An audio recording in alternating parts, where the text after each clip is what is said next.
Kami dari kelompok 8 akan mempresentasikan kandungan simplicia tumbuhan dalam obat herbal hemorrhoid.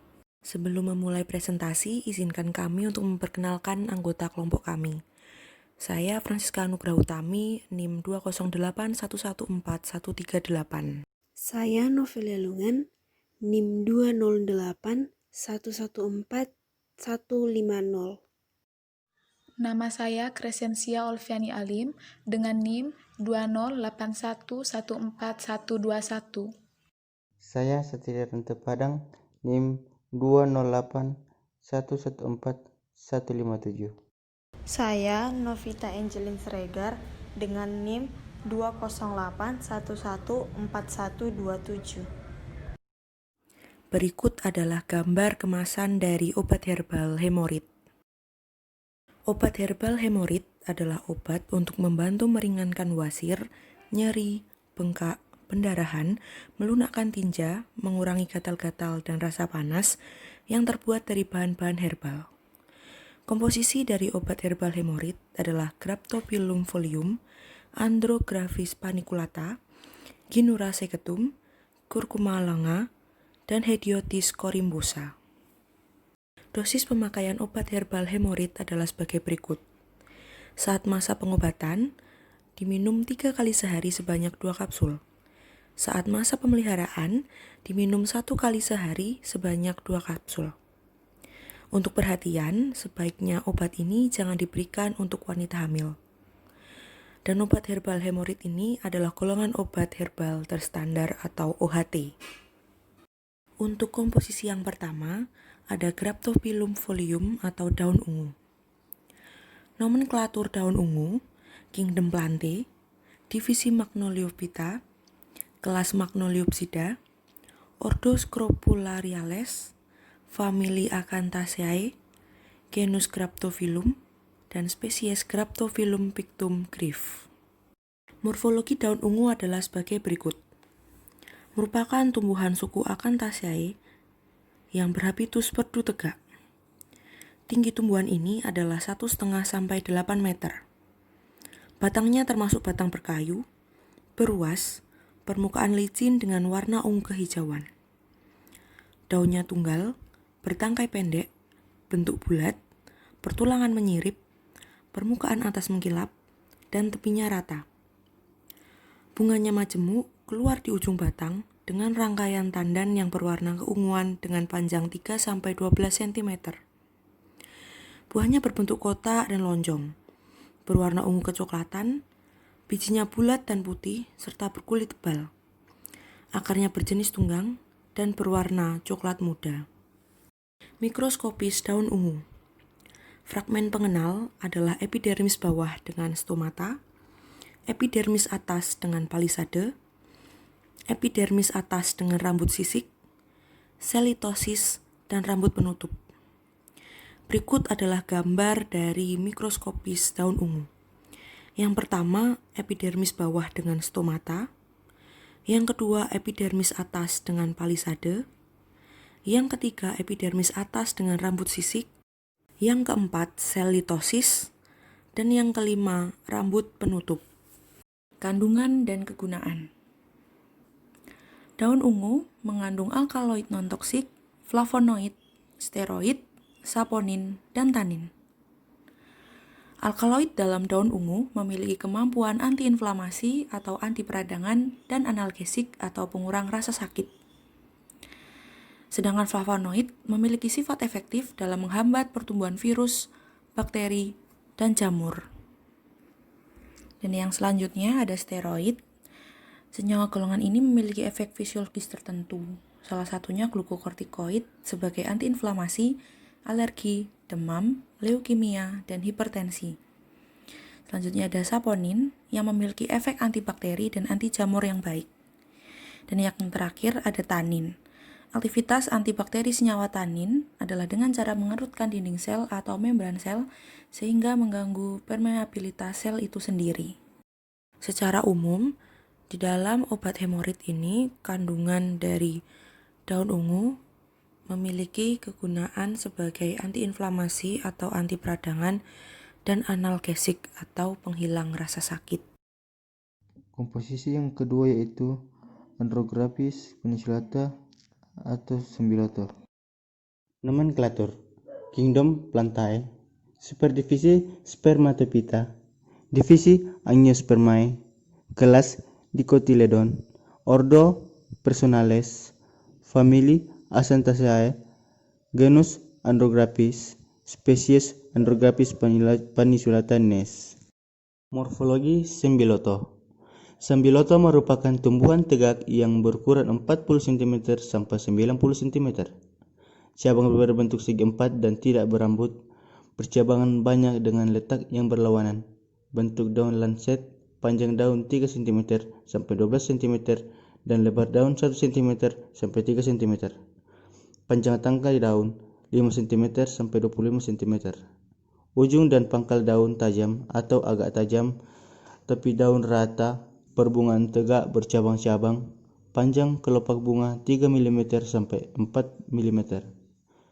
Bunga berbibir bentuk tabung, bibir bunga bagian atas berwarna putih atau berwarna kuning dengan ukuran 7 mm sampai 8 mm. Bibir bunga bawah lebar berbentuk biji, berwarna ungu dan panjang 6 mm. Mikroskopis. Fragmen pengenal adalah epidermis bawah dengan stomata dan sisik kelenjar. Epidermis atas dengan sistolit. Rambut penutup, berkas pengangkut, kelopak bunga dengan tonjolan papila. Berikut gambar dari mikroskopik Sembiloto. Yang pertama, epidermis bawah dengan stomata dan sisik kelenjar. Yang kedua, epidermis atas. Yang ketiga, epidermis atas dengan sistolit. Yang keempat, rambut penutup. Yang kelima, berkas pengangkut. Dan yang keenam, kelopak bunga dengan tonjolan papila. Kandungan dan kegunaan Sembiloto. Yang pertama, kandungan. Daun dan percabangan tanaman Sembiloto mengandung lakton yang terdiri dari deoksiandrografolit, andrografolit, neandragrafolit, 14 deoksi, 11, 12 didehidroandrografolit, dan homoandrografolit, flavonoid, alkene, keton, aldehid, mineral, saponin, flavonoid, dan tanin juga mengandung zat pahit. Yang kedua, kegunaan Sembiloto. Andrographis paniculata atau biasa disebut dengan Sembiloto sering digunakan sebagai cold property untuk menurunkan panas. Selain itu, pada penelitian in vitro andrografolit dilaporkan dapat meningkatkan degradasi inos sehingga mencegah inflamasi pada pembuluh darah dan mencegah pembentukan aterosklerosis. Yang ketiga, Gynura segetum atau daun dewa. Nomenklatur: Divisi Spermatophyta, Subdivisi Angiospermae, Kelas Dicotyledoneae, Ordo Asterales, Familia Asteraceae, Genus Gynura, Spesies Gynura segetum. Morfologi tanaman daun dewa digolongkan pada tanaman terna dengan tinggi antara 30-45 cm dan tumbuh tegak. Batang pendek dan lunak berbentuk segi lima, penampangnya lonjong, berambut halus, dan berwarna ungu kehijauan. Daunnya termasuk tunggal, tersebar mengelilingi batang, bertangkai pendek, berbentuk bulat lonjong, berdaging, berbulu halus, 4 ujung lancip, tepi bertoreh, pangkal meruncing, pertulangan menyirip, berwarna hijau. Panjang daun sekitar 20 cm dan lebar 10 cm. Bunga daun dewa juga termasuk bunga majemuk yang tumbuh di ujung batang, bentuk bongkol, berbulu, kelopak hijau, berbentuk cawan, benang sari kuning, dan berbentuk jarum. Bijinya berbentuk jarum, panjang sekitar 0,5 cm, berwarna coklat. Akarnya merupakan akar serabut, berwarna kuning muda, membentuk umbi sebagai tempat cadangan makanan. mikroskopis dari tanaman daun dewa, fragmen pengenal adalah rambut penutup, mesofil daun dan berkas pengangkut dengan penebalan tipe tangga, epidermis bawah dengan stomata, berkas pengangkut dengan penebalan tipe tangga, dan sklerenkim dengan kristal kalsium oksalat bentuk Drasen. Berikut mikroskopis tanaman daun dewa. Yang pertama itu gambar rambut penutup, yang kedua itu gambar mesofil daun dan berkas pengangkut dengan penebalan tipe tangga, gambar yang ketiga epidermis bawah dengan stomata, gambar yang keempat berkas pengangkut dengan penebalan tipe tangga, dan gambar yang terakhir yang kelima yaitu sklerenkim dengan kristal kalsium oksalat bentuk Drasen. Kandungan dan kegunaan dari tanaman daun dewa. Yang pertama itu kandungannya memiliki kandungan kimia yang terdapat pada tanaman daun dewa, diantaranya berupa senyawa flavonoid, yaitu berupa asam klorogenat, asam kafeat, asam p-kumarat, asam p-hidroksi, benzoat, dan asam valinat, dan saponin. Di samping kandungan tersebut, khusus daun dewa mengandung alkaloid. Yang kedua, kegunaan daun dewa itu berkhasiat untuk mengobati memar, pembengkakan payudara, infeksi kerongkongan, dan menghentikan pendarahan. Umbinya juga berkhasiat untuk mengobati patah tulang, menghilangkan bekuan darah, pembengkakan, dan mengobati pendarahan sehabis melahirkan. Tanaman ini juga berkhasiat untuk anti kanker dan sebagai peluru batu kandung kemih. Khasiat antara lain adanya kandungan saponin. Saponin merupakan metabolit sekunder tanaman yang punya struktur terdiri dari aglikon atau sapogenin dan gula. Dalam tumbuhan, saponin berperan dalam pertahanan tumbuhan dari patogen seperti virus, jamur, dan bakteri. Senyawa ini banyak digunakan dalam aplikasi pertanian, industri, makanan, dan obat-obatan. Dalam pemanfaatannya, sebagai obat, saponin digunakan untuk menghambat pertumbuhan sel tumor, menurunkan kolesterol darah, antiinflamasi, antitusif, ekspektoran, dan sebagainya. Yang keempat ialah Curcumalonga L atau kunyit. Nomenklatur yaitu divisi Spermatophyta, subdivisi Angiospermae, kelas Monocotyledonae, bangsa Zingiberales, suku Zingiberaceae, marga Curcuma, spesies Curcuma longalin. Berikut morfologi dari kunyit. Morfologi dari kunyit itu sendiri yaitu daun tunggal, bentuk bulat telur memanjang hingga 10-40 cm, lebar daun 8-12,5 cm, dan pertulangan menyirip dengan warna hijau pucat, ujung dan pangkal daun runcing, tepi daun rata. Batang semu dengan tinggi 40-100 cm. Rimpang berbentuk bulat memanjang dan memiliki akar serabut. Memiliki dua bagian tanaman yaitu rimpang induk atau umbi utama dan tunas atau rimpang cabang. Daging buah berwarna merah jingga ke kuning-kuningan. Bunga majemuk berambut dan bersisik berwarna putih kekuningan. Berikut mikroskopis dari kunyit itu sendiri. Yang pertama amilum, kemudian parenchyma cortex berisi bahan berwarna kuning, lalu gambar ketiga berkas pengangkut dengan penebalan tipe tangga, kemudian gambar keempat rambut penutup, yang kelima periderm, dan yang keenam parenchyma stele. Kandungan dan kegunaan dari Curcuma longa. Bagian yang sering dimanfaatkan sebagai obat adalah rimpang. Untuk antikoagulan, antiedemik, menurunkan tekanan darah, obat malaria, obat cacing, obat sakit perut, stimulan, mengobati kesleo, memar, dan rematik. Kurkuminoid pada kunyit berkhasiat sebagai antihepatotoksik, entelmintik, dan analgesik. Selain itu, kurkumin juga dapat berfungsi sebagai antiinflamasi dan antioksidan. Kurkumin juga berkhasiat mematikan kuman dan menghilangkan rasa kembung karena dinding empedu dirangsang lebih giat untuk mengeluarkan cairan pemecah lemak. Minyak atsiri pada kunyit dapat bermanfaat untuk mengurangi gerakan usus yang kuat sehingga mampu mengobati diare. Selain itu, juga bisa digunakan untuk meredakan batuk dan anti kejang. Yang kelima, Hediotis corymbosa atau rumput mutiara.